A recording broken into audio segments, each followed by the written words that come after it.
Ketua Umum Partai Kebangkitan Bangsa Muhaimin Iskandar atau Caimin ditunjuk Presiden sebagai Menteri Koordinator Bidang Pemberdayaan Masyarakat.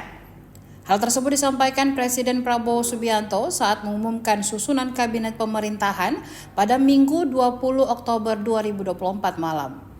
Diketahui Caimin berpasangan dengan Anies Baswedan merupakan mantan rival Presiden Prabowo Subianto di Pilpres 2024 lalu. Sebelumnya Caimin telah dipanggil Prabowo ke kediamannya di Kertanegara, Jakarta Selatan pada Senin 14 Oktober 2024. Caimin bahkan dipercaya memegang jabatan Kemenko Pemberdayaan Masyarakat, salah satu kementerian baru di pemerintahan Prabowo Gibran.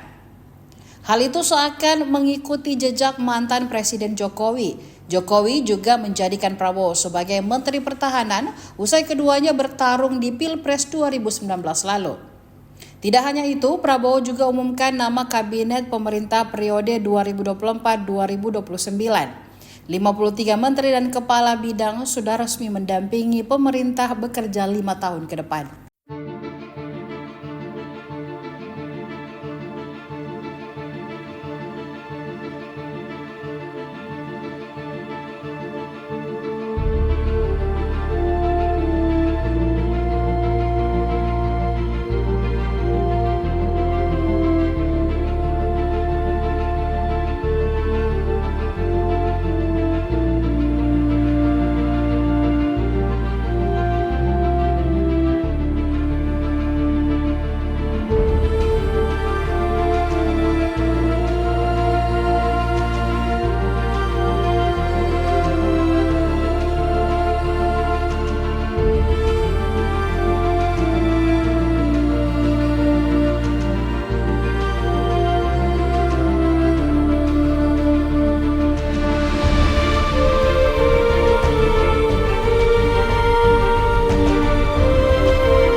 Download Tribun X sekarang, menghadirkan lokal menjadi Indonesia.